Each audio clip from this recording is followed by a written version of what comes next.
Tired of the everyday grind? Ever dream of a life of romantic adventure? Want to get away from it all? We offer you Escape. Escape, designed to free you from the four walls of today for a half hour of high adventure.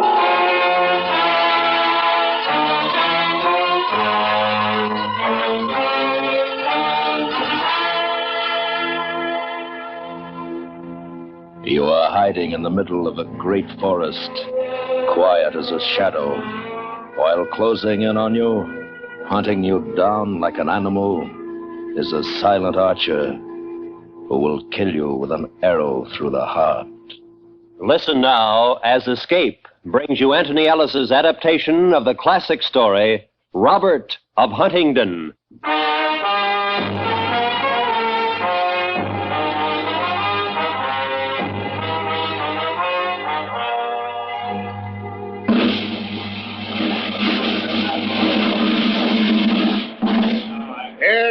Hear ye. Let it be known by all present that a sum of 100 pounds is placed upon the head of the outlaw, Robert of Huntingdon. And that an additional 50 pounds is to be the reward for whomsoever shall maim, kill, or capture the following: the felons Little John, Will Scarlet, Will Stutley, Nick Much, the friar known as Tuck, Gamble Gold, Helena Dale, Arthur of Bland, David Doncaster, Gilbert of the White Hand.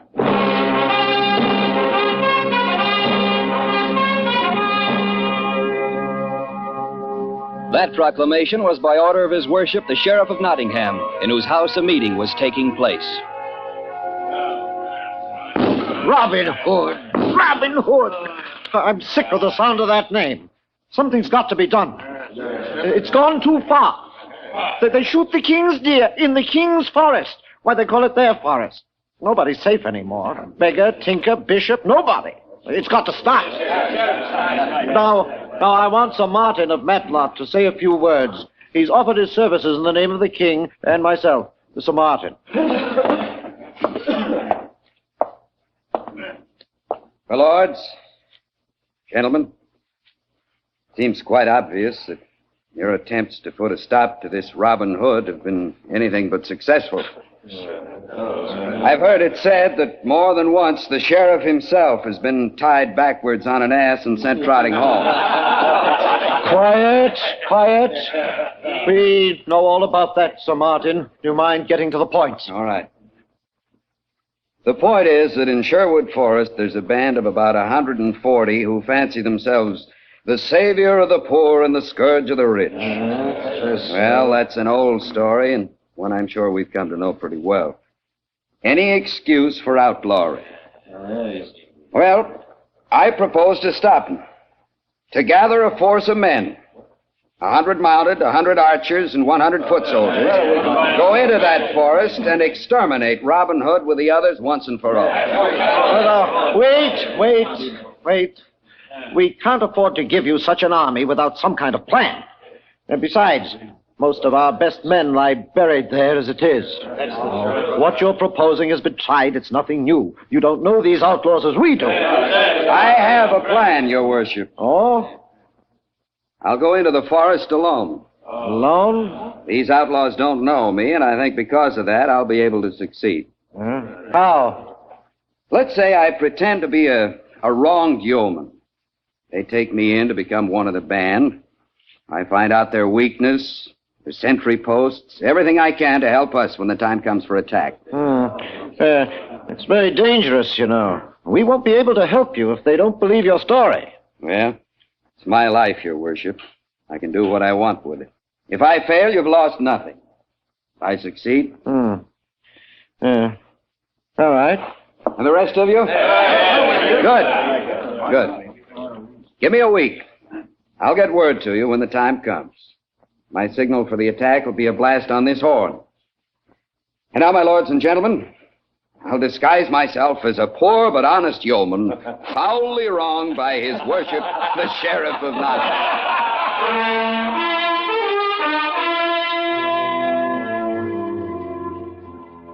The sheriff had made an ally in Sir Martin of Matlock, and with him the hope that his worst enemy, Robin Hood, would at last be brought to justice.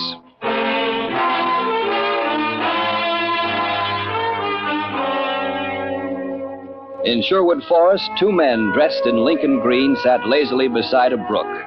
One tall, handsome, his cap set carelessly at an angle on his head, shading the eyes from the sun. The other man, a giant, at least 7 feet, and an ell or more around the waist, chewing and sucking at the marrow of an entire oxen thigh bone.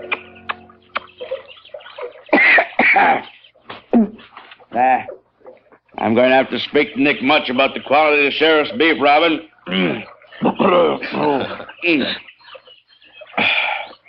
Little John. You know, I've been thinking. Oh, sir. When was the last time the sheriff of Nottingham came to Sherwood? I remember. It was when Nick Much and I brought him. Remember we tied him backwards? Yes, I remember. It's more than a year ago, wasn't it? Doesn't it seem strange to you? Strange? Yes. Well, no, dull, maybe. Life isn't the same without that nasty little toad to worry. Robin, we've got an idea. We go to Nottingham, huh? We could do it again. 20 men storm his house. No, I wasn't thinking of that. But I have a feeling that something is wrong. He's up to something. I can feel it.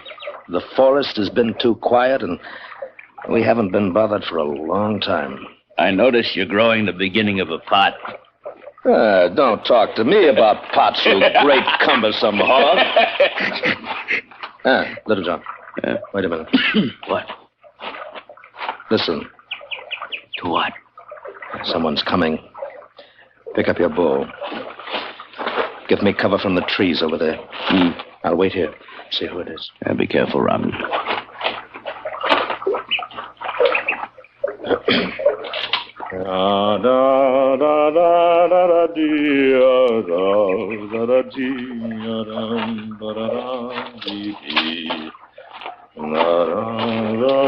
Morning, stranger. Well, good morning to you, my friend. I seem to have lost my way. Can you tell me where I am? Certainly. This is Sherwood Forest. Where are you going? Nowhere. Anywhere. Where do you come from? Nottingham. Huh? Yes, today, thanks to the sheriff, I lost my cottage, my cow, my land, everything. Oh? I'm sorry to hear that. Well, I know the forest well enough. If you like, I'll guide you through it. Thanks. But I'm looking for a man here, a particular man.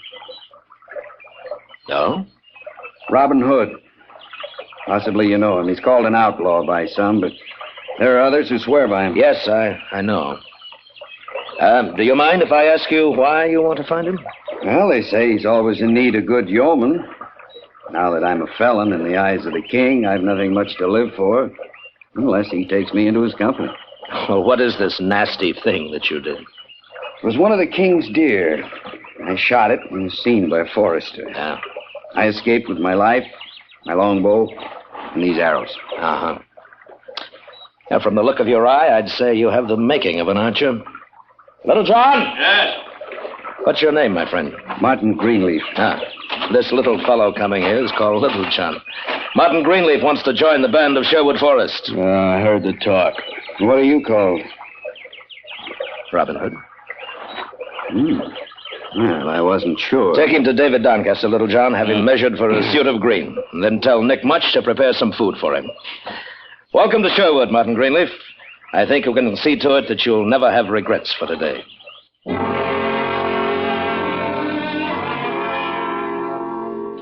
So according to his plan, Sir Martin of Matlock was received with all the hospitality and kindness the outlaws could give. Only one looked on the newcomer with a jaundiced eye, Little John.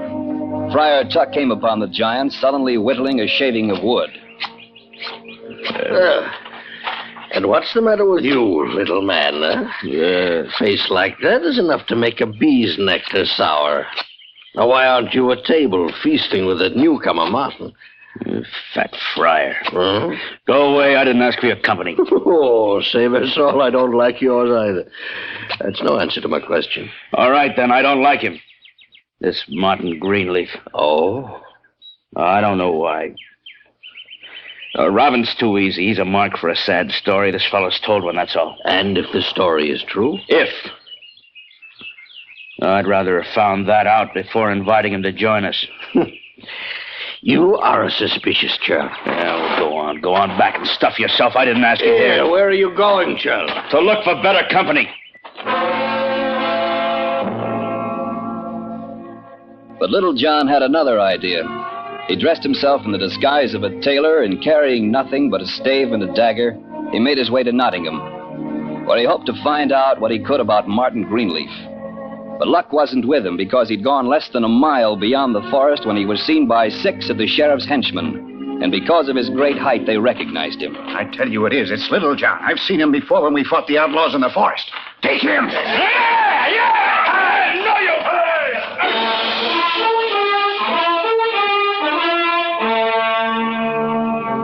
But the odds were too great, and finally Little John was taken prisoner into Nottingham, where he was locked in prison to await the sheriff's displeasure. It was Will Scarlet who heard the news from a friendly tinker and carried it to the outlaws.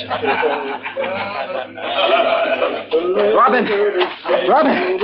Quiet, all of you, quiet! Quiet! What's the matter, Will? Little John. Well, what about Little John? The sheriff's men took him by surprise. They've got him now, in Nottingham. Where? When? He was here a little while ago. That's all I can tell you.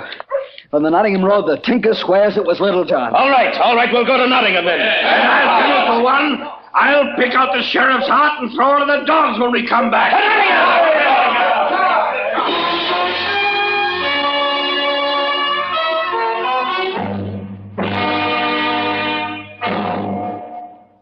We will return to Escape and tonight's story, Robert of Huntingdon, in just a moment. And now, back to Escape.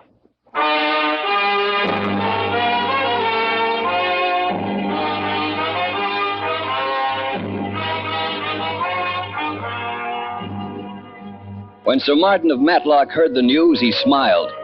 He hadn't expected things to work so well, so quickly. But also the suddenness of the event had taken him by surprise, and he had to find a way to warn the sheriff of Robin Hood's decision. Because every available man would be needed in the attempt to free Little John, Robin gave the spy a sword and arrows, and the men in Lincoln Green began the march through Sherwood to Nottingham. They stopped at the edge of the forest, and Robin called a council meeting. We'll wait until it gets dark. Oh, but every hour, Robin, every minute we wait, Little John has less of a chance. Chance? What chance do you think we'd have if we attacked in daylight? That's it, Will. That's why we've got to wait. Well, I say curse the daylight and curse the sacrifice. While we're talking, Little John may be dying. There's no other choice, Nick. Darkness is only about 2 hours away. With it, we'll have an element of surprise. Without that, we're finished. And so is Little John. I don't know. Can I say something, Robin? What? Oh, Martin Greenleaf, of course. Wouldn't I be the least likely to be recognized among you? I mean, supposing I went to the prison alone, say as a pasty maker, selling my wares to the guards. You've got a lot of courage, Martin, but what? You know, it may be the thing. Oh, Robin, If you were to make yourself known to the guards, they might not suspect. When they're relieved of duty and replaced by others for the night, that might be our chance. While they're changing, if you could give us the signal to attack. 3 blasts on my horn.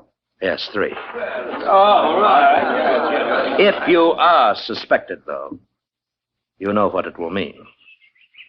I'll take that chance. You took one with me, didn't you, Robin? All right, Martin. Do we all agree on it? All agree. You better leave your sword and bow with us. We'll have them for you ready when the time comes. And good luck, Martin. You naughty man. You're going to pay for all these years, you know. I've waited a long time for this. Perhaps you thought I'd forgotten your treatment of me the last time I was forced to go with you into the forest. Thank you, honest. Silence! You'll pay. You're going to pay. Slowly. Having to listen to you is payment enough, you nasty little maggot. Silence! You wait. You won't be laughing long.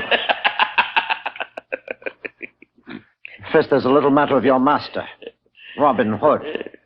I've got a surprise for him, don't you worry. Couldn't be better. We won't have to bring him out of hiding. He'll come to us. I know if he'll try to do something heroic. Then I was right. Oh, yes, you were right. They'll come. When they do, we'll be ready. 300 men, you ugly pig. Waiting for them now, inside the gates of the town. What have you got to say about that? My little John.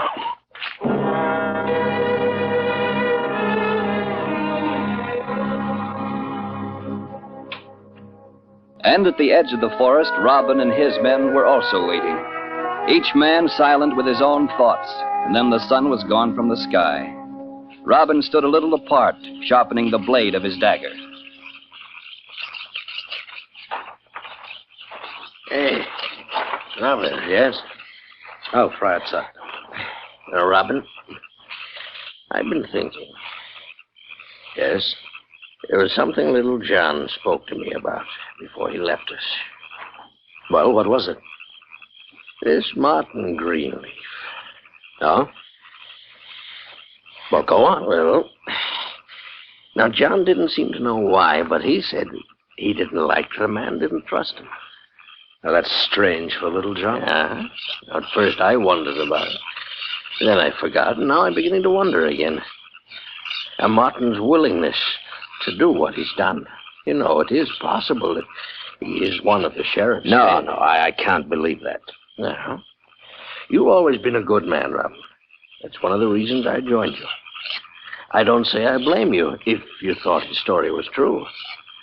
But at the same time, if it wasn't. If he was lying, Ah.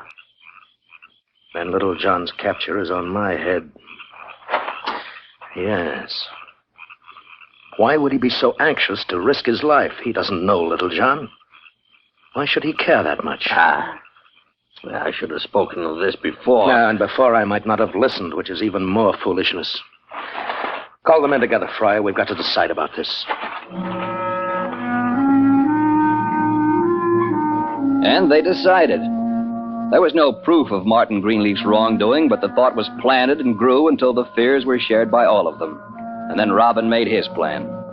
Meanwhile, at the sheriff's house, for there the lawmaker had gone to eat the evening meal, a servant entered, and close behind was Sir Martin of Matlock. Sir Martin, you've got word. Better than that. I've got their plan of attack. You mean they're coming now? At nightfall. Oh, better and better. We're ready. I never dreamed of such quick results. When the guards are changed in the prison court tonight, that's the signal for attack. I'm to blow 3 times on my horn. Good. The archers will be posted on the prison walls. Yes, and pikesmen inside the gates. And once the outlaws are in... Those that haven't been killed by the arrows. The horsemen can finish. We've got him. We've got him.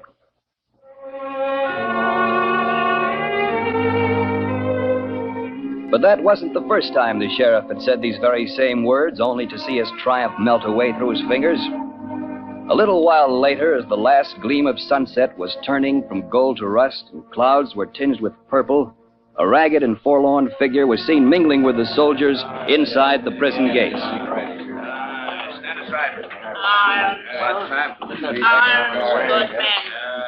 Arms. Oh, may heaven bless you, kind gentlemen. Arms.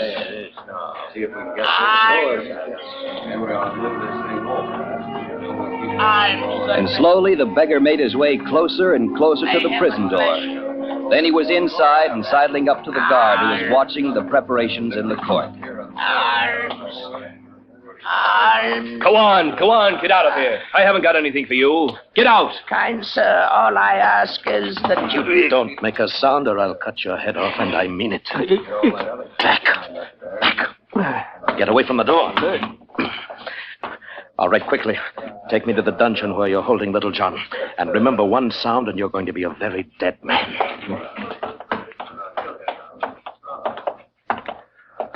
Faster. Faster. Yes.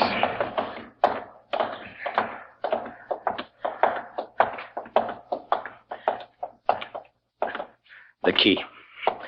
Little John. Little John. That you, Robin? Yes. Oh, man, this time I was certain I'd be dancing at the end of a rope.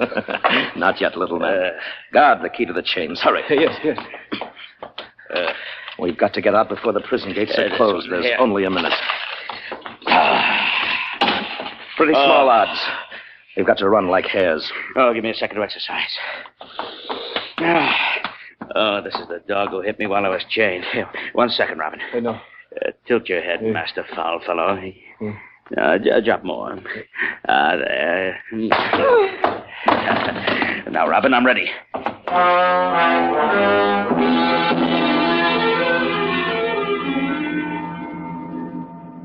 Robin and Little John made their way back to the great prison door, and outside into the court where the light of day was almost gone. 2 soldiers were approaching the gate to close it, and in the center of the square stood Sir Martin of Matlock, bugle in his hand. Astride away, looking pleased, the Sheriff of Nottingham. Walk as quickly as you can and as close to the walls as possible. Come on. Oh, I'd give my lot for my sword or even my stave now. Oh, you shouldn't have come, Robin. When I say the word, run. Hey, look. I'm starting to change the guard at the gates. All I hope is when Martin Greenleaf gives the signal to blow the brains right out of his head. Now, run! A prisoner! Robin! We'll try for the other side of town, then across the Lee, and then we'll... Little John! You're hurt. No, I'm all right. Hip prick in the shoulder. Where are the others? You'll see.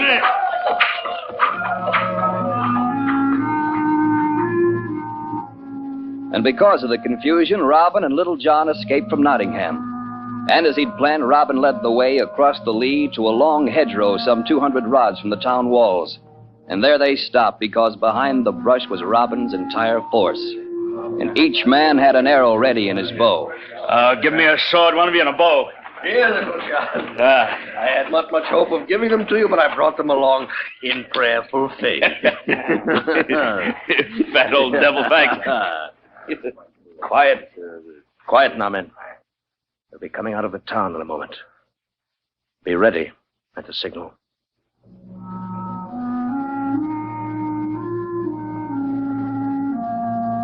And moments later, they saw the mounted soldiers ride out. And behind them had run the pikesmen and archers, fanning out in a solid line. The lights of Nottingham were behind them, and where the men of the forest were hidden in darkness, such was not the case with the sheriff's men. The sound of hooves fell upon the stillness, and behind the hedgerow, every string pulled taut, every long bow bent.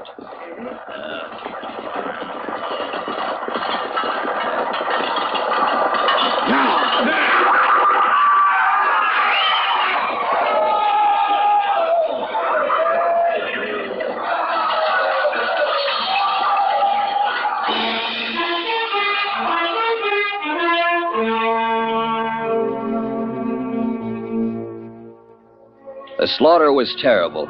Almost every horseman had been unseated at the first volley, and the deadly cloud of arrows continued to fall steadily amongst the sheriff's army. And when finally in complete defeat the archers and pikesmen were falling back, the men in green with drawn swords charged and completed the rout. It was Robin who came upon Sir Martin of Matlock. This, Sir Martin, is for your treachery.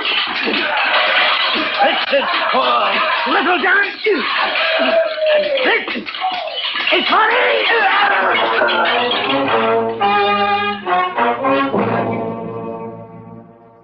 And with a tremendous stroke, Robin cut him down. The battle lasted only a few moments longer, and then on a signal from Robin, the men of Sherwood melted back into the darkness and the forest, leaving the field strewn with the sheriff's dead and hurt soldiers.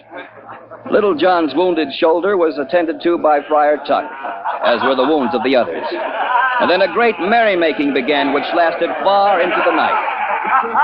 As for the Sheriff of Nottingham, at the first sound of battle, he ran into his house, and locking the door behind him, stood quivering in fear until the news of defeat was brought to him. And then his great courage returned, and he swore a mighty oath that someday he'd go again into Sherwood and by his own hand bring Robert of Huntingdon to justice.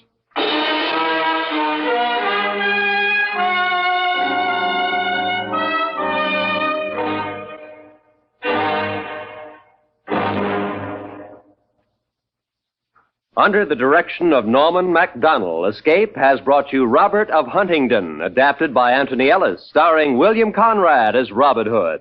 Featured in the cast were Lawrence Dobkin, Edgar Barrier, and Herb Ellis, with Jack Crucian, Vic Perrin, John Stevenson, Harry Bartell, and Peter Leeds. Editorial supervision is by John Meston, and the special music for Escape is composed and conducted by Leith Stevens. Next week. You are standing at the entrance of a walled Arab town, while behind you, coming slowly through the night, are the shuffling footsteps of a blind beggar who will lead you into a harrowing world of darkness and terror.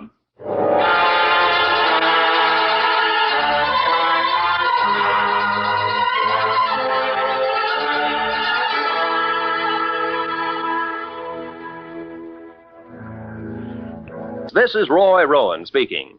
The CBS Radio Network.